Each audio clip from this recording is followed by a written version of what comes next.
नमस्कार, तापमान लाइव में आपका स्वागत है। मैं नुजरत जहां। लोजपा आर सुप्रीमो केंद्रीय मंत्री चिराग पासवान का नीतीश कुमार के नेतृत्व वाली एनडीए की सरकार को कटघरे में लाने का सिलसिला बना हुआ है। अलग अलग मुद्दे को लेकर वह राज्य प्रशासन को निकम्मा बताते रहते हैं। एक तरह से कहे तो नीतीश कुमार को ही लक्षित कर रहे हैं। इधर के दिनों में बिहार की अनियंत्रित सी हो गई विधि व्यवस्था को लेकर सरकार की खूब लानत मलामत कर रहे हैं। सत्तारूढ़ एनडीए के सहयोगी के तौर पर हालात पर चिंता नहीं जता विपक्षी नेताओं से भी कहीं अधिक आक्रामक अंदाज में सरकार की आलोचना कर रहे हैं। पुलिस प्रशासन को नाकाबिल और निकम्मा बता रहे हैं। हद यह कि एनडीए में रहते एनडीए की सरकार का साथ देने पर अफसोस व्यक्त कर रहे हैं। चिराग पासवान ने इस मुद्दे पर क्या कहा, पहले वह जानते हैं। बिहार में हत्या, अपहरण, लूट, डकैती, बलात्कार की श्रृंखला सी बन गई है। प्रशासन एक तरह से नतमस्तक दिख रहा है। ऐसी घटनाओं को रोकने में वह नाकाम है। अगर ऐसे ही चलता रहा तो यह प्रदेश में भयावह स्थिति उत्पन्न कर देगा, बल्कि यूं कहें भयावह स्थिति उत्पन्न हो चुकी है। उन्हें दुख है कि वह ऐसी सरकार का समर्थन कर रहे हैं। चिराग पासवान के इस बयान पर एनडीए की बिहार की राजनीति में तूफान खड़ा हो गया है। भाजपा पूर्व की तरह मौन है, पर जदयू ने कड़ा पलटवार किया है।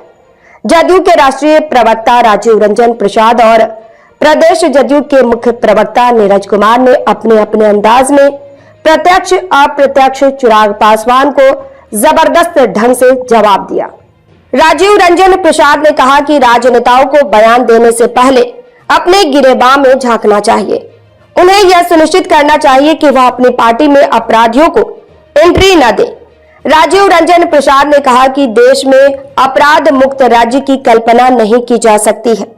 अपराध कहीं भी हो सकता है, लेकिन जरूरी यह है कि वहां की पुलिस कार्रवाई कैसे करती है। बिहार में अपराधियों पर पुलिस आज भी भारी है और आगे भी भारी रहेगी। नीरज कुमार ने कहा, अति सर्वत्र वर्जयेत, उनका शरीर कहीं है, आत्मा कहीं है। इस पीड़ा का खात्मा नहीं हो सकता है। उन्होंने कहा कि प्रधानमंत्री नरेंद्र मोदी और केंद्रीय गृह मंत्री अमित शाह का भरोसा मुख्यमंत्री नीतीश कुमार पर है। चिराग पासवान का मन विचलित हो रहा हो तो वह जाने, जनता का भरोसा मुख्यमंत्री नीतीश कुमार पर है। केंद्रीय मंत्री जीतन राम मांझी ने भी चिराग पासवान को आड़े हाथों लिया।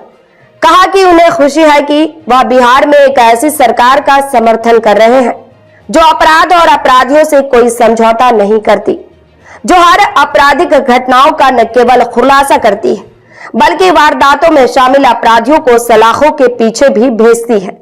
हमें गर्व है कि बिहार में नीतीश कुमार के नेतृत्व में सुशासन की सरकार है। चिराग पासवान के बयान पर एनडीए के नेताओं का विफरना स्वाभाविक है।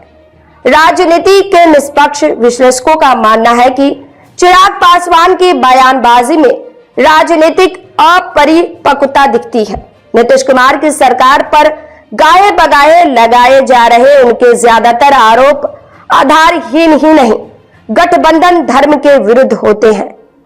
अनर्गल बयानों से एनडीए समर्थकों और सहयोगी दलों में भ्रम फैलाने की इस कोशिश को राजनीतिक अवसरवादिता ही कहा जाएगा।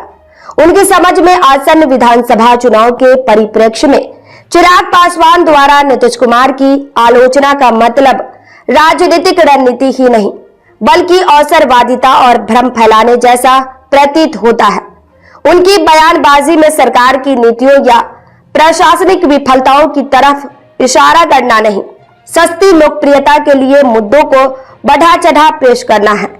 चिराग पासवान विधि व्यवस्था के मुद्दों को जिस तरह से हवा दे रहे हैं, वह एक तरफा और अति रंजित दिखता है।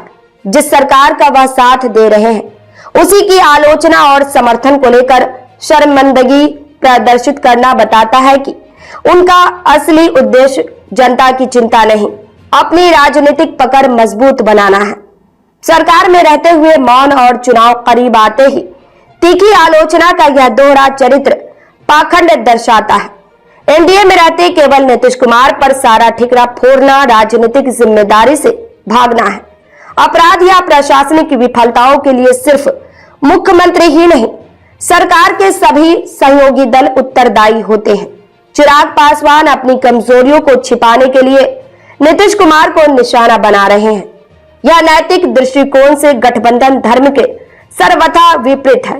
विश्लेषकों का तो यहां तक कहना है कि 2020 के चुनाव की तरह इस बार भी चिराग पासवान राजनीति का समीकरण बिगाड़ने और खुद को नीतीश कुमार का विकल्प दिखाने के लिए एनडीए के सहयोगी की छवि खराब कर रहे हैं। इस प्रस्तुति में बस इतना ही। फिर मिलते हैं ऐसी ही दूसरी किसी खास खबर के साथ। वरिष्ठ पत्रकार महेश कुमार सिन्हा की यह प्रस्तुति पसंद आई हो तो अपनी प्रतिक्रिया जरूर दीजिएगा। तापमान लाइव चैनल को देखिए, शेयर कीजिए, लाइक कीजिए और सब्सक्राइब अवश्य कीजिए। धन्यवाद।